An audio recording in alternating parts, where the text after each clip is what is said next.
Você define o jornalismo, em essência, como esse jornalismo factual, de trazer o fato ou não? Você acha que ele Não. passa por transformações hoje? Passa por transformações, já passou por transformações. E eu sou muito crítica ao jornalismo, por sinal, apesar de ser jornalista.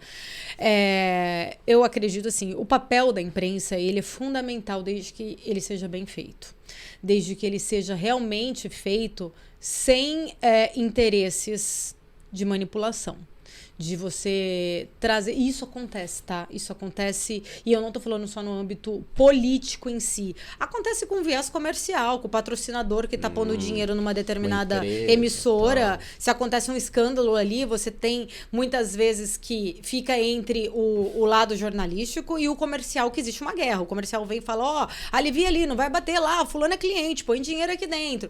Mas é uma situação. E isso acontece nas pequenas cidades, acontece nas grandes cidades. Eu trabalhei no interior e era assim, fulano lá, aquela prefeitura tal, não fechou o contrato com a gente publicitário, bate lá, e aí você vai lá e faz matéria jornalística batendo na cidade, que é fácil, né, você achar alguém sempre reclamando de alguma coisa, fechou, para de bater, viu? Então assim, existe, é uma hipocrisia as pessoas dizerem que não existe, sempre existiu, tem linhas editoriais, só que hoje, na minha visão, isso é muito explícito. Antigamente existia uma forma de condução sem levantamento, assim, abertamente dessas linhas editoriais. Não era tão escancarado. Não era tão escancarado. E hoje, assim, acho que é interessante o jornalista ter a opinião dele. Eu não sou crítica em relação a ter a opinião. Eu só acho que tem que saber ponderar e não ser um torcedor. Não virar ali, ter a opinião em determinados assuntos é positivo.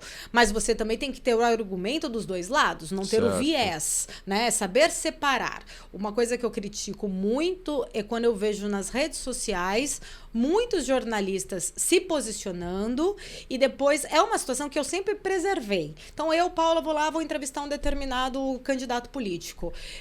Como que eu vou agir com ele ali se nas minhas redes sociais eu elogiei ele e eu tiver que fazer uma pergunta dura? Se é um fato duro. Então, sabe quando não é ético? Sim. Então, eu prezo muito por isso, em relação ao posicionamento político, né? Não levantar bandeiras. Você pode ter a sua opinião, argumentar em algumas situações, na hora de fazer uma pergunta, mas o jornalista, ele precisa, a imparcialidade, a credibilidade, ela é muito importante. Quem tem que tomar a decisão, a conclusão, é a pessoa ali, o teu consumidor da notícia. Acho muito bem que hoje mudou, porque as pessoas, elas não querem só a notícia em si. Notícia é commodity, tem 1 milhão de notícias aí. Opinião. Eles querem opinião, mas tem que tomar muito cuidado para essa imagem não ficar associada e muitas vezes depois ter e tem um lance também, né, Paula, que é o seguinte, você tem o comentarista, por exemplo, eu sou um comentarista, então eu tenho a liberdade de dar opinião, eu posso mostrar o meu viés, mas o jornalista, ele tem o compromisso com o fato, de trazer o fato cru, e hoje essas fronteiras estão muito misturadas, Misturadas, né? Muito. Eu realmente, por isso que eu sou muito crítica em relação ao jornalismo. A forma da condução, a forma de você perguntar e abordar, você não precisa simplesmente falar, olha, fulano é melhor do que o Beltrano. A forma como você argumenta é nítido. Nos debates, nas últimas entrevistas que a gente viu nas eleições, a condução dos apresentadores mostravam exatamente o viés, né? Ou você bate muito, ou você não bate, se dá quase uma batidinha, meio que leve. Mas quem, né? O público em si, hoje em dia, consegue enxergar isso. E a ordem vem de cima ou é o próprio jornalista que faz isso?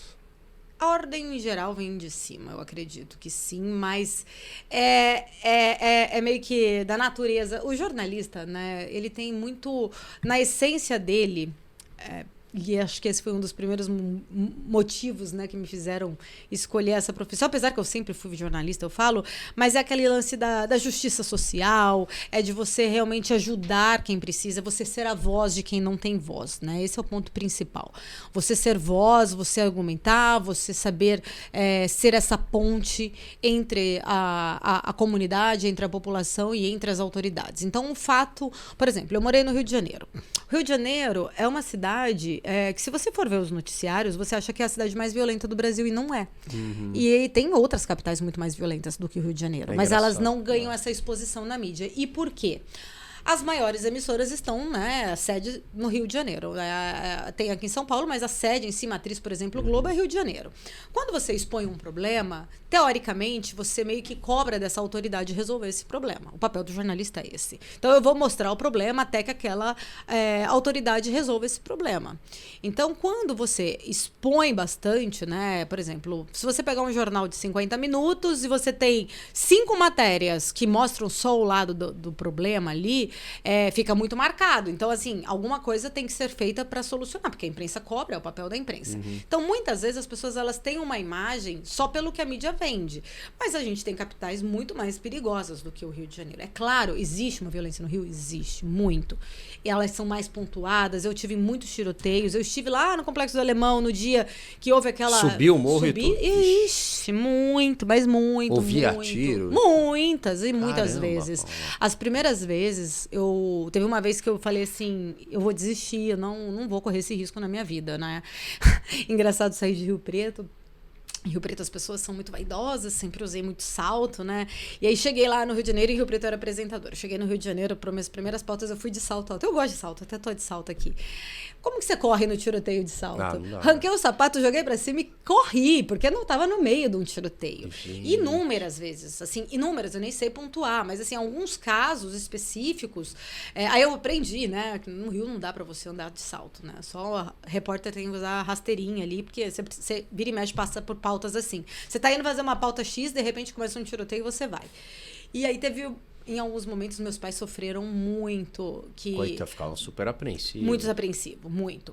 E aí, a inocência, né, da pessoa que chega e vira e fala assim, não, mãe, fica tranquila, tá tudo certo. Não, né, você sabe, né, a mídia vende essa imagem, não é nada demais, mas esqueci que eu aparecia na televisão. Minha mãe me assistiu, eu debaixo da roda de um carro, minha mãe foi parar no hospital, com a pressão alta, no meio de um tiroteio. Aí teve uma outra situação que eu nunca tinha aparecido no Volta Gugu. pra casa já! Era mais ou menos isso. Eles ficaram muito adoentados, assim, de preocupação comigo. Mas eu sempre fui muito... Eu sou do mundo. Eu mudei pro Rio de Janeiro em 2 dias. Eu mudei pra Nova York em 10 dias e avisei minha família assim, tô indo embora. Eu sempre fui muito assim, sabe? Nunca fui planejadora. Eu tomo uma decisão muito rápida, imediata. Voltando para a pauta do tiro, numa situação específica, eu fui fazer a cobertura um dia do Complexo do Alemão. E aí falaram, Paula, você consegue entrar pro Gugu? Porque o programa do Gugu, na época, que passava na Record, aos domingos, tinha sua equipe própria, mas a repórter dele não foi. Eu era do jornalismo, nunca fui do entretenimento. Ah, claro, entro. Ai, nunca entrei no Gugu, né? Liguei pra família inteira.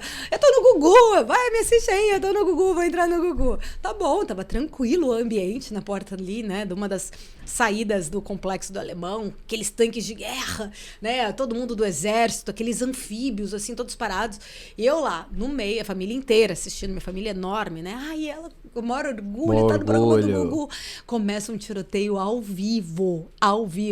De eu ter que sair narrando, correndo pra me esconder debaixo de um carro anfíbio, dentro do, né, assim, debaixo ali daquelas, né? É uma correia, né? O anfíbio, ele tem aquela correia, não tem roda, né? Aquela correia. Eu escondida ali, e a minha família aí, eu falava assim, por que eu fui avisar a minha família, né? Porque era ao vivo, não tinha nem como falar.